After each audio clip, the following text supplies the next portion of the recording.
తాజాగా ఆల్ కమాండర్స్ని అంటే అమెరికాకి సంబంధించిన సైనిక జనరల్స్ని అందరినీ పిలిచారు, కమాండర్స్ని పిలిచారు అన్నటువంటిది నిన్నే మనం మాట్లాడుకున్నాం. అంటే సంథింగ్ ఏదో జరుగుతోంది అన్నటువంటిది. అత్యవసర పరిస్థితులు ఏదో జరుగుతున్నాయి. ఇప్పుడు ఆ పెంటగాన్కి సంబంధించిన ఒక అధికారి 40 ఏళ్ళు ఎక్స్పీరియన్స్ ఉందంట, ఇది 30 ఏళ్ళు. అతను తాజాగా చెప్పుకొచ్చినటువంటి మాట ఏంటంటే, నా 30 ఏళ్ల సర్వీసులో ఈ విధమైన మొబిలైజేషన్ చూడలేదు. అంటే సైన్యం భారీగా మొబిలైజ్ అవుతోంది. త్రివిధ దళాలతో మాట్లాడారు. త్రివిధ దళాలకు సంబంధించిన ఉన్నతాధికారులందరితో కూడా సమావేశం అయ్యారు. ఇక్కడ 2 రకాల కాన్సెప్టులు నడుస్తున్నాయి.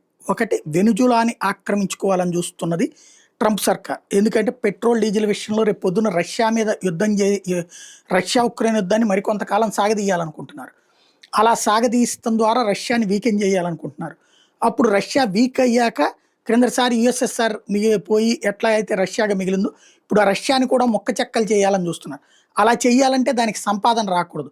సంపాదన దానికి దేని మీద వస్తుంది? పెట్రోల్ డీజిల్ మీద వస్తుంది. అందుకని భారతదేశాన్ని చైనాని వాళ్ళ దగ్గర కొనొద్దు అంటున్నారు. భారత్ చైనా ఏమంటే అంతకంటే తక్కువకి మేము కొంటామంటాను. వీడు తక్కువకి ఇచ్చే పరిస్థితిలో లేరు, అంతకంటే ఎక్కువే ఉంది. అరబ్ దేశాలను అడిగితే వాళ్ళు మేము అంతకంటే తక్కువకి ఇవ్వలేము బొమ్మని చెప్తున్నారు.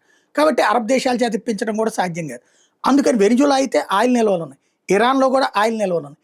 ఈ 2 దేశాల్లో ఉన్నటువంటి ఆయిల్ నిల్వల్ని లాక్కుందామంటే ఇరాన్ అయితే చావ జతకబాదుద్ది. ఆల్రెడీ అణుబాంబులు తయారు చేసుకునే స్థితిలో ఉంది. ఇప్పుడు 3 కోణాలు కనబడుతుంది. ఒకటి, టోటల్ సైనిక శక్తితో 2026 కల్లా అణుదేశంగా మారతానంటున్న ఇరాన్ని దెబ్బ కొడుతుందా, లేకపోతే వెనిజులాను ఆక్రమించుకుని అక్కడున్న పెట్రోలియం నిల్వల్ని తన హస్తగతం చేసుకోవడం ద్వారా భవిష్యత్తులో రష్యా యుద్ధం వచ్చినప్పుడు పెట్రోల్ కొరత లేకుండా చూసుకునే ఏర్పాట్లు చేసుకుంటుందా, లేదా రష్యా ఉక్రెయిన్ యుద్ధంలో నాటో కనుక రష్యా మీదకి నాటోని పంపించి ఆ టైంలో రష్యా పేల్చేటటువంటి పేలుళ్ళు విధ్వంసాలని అదుపు చేయడానికి తన సైన్యాన్ని వాడుతూ, లేకపోతే తనే నేరుగా యుద్ధం చేస్తుందా? ఇది సందేహం. సంథింగ్ ఏదో అయితే జరుగుతోంది.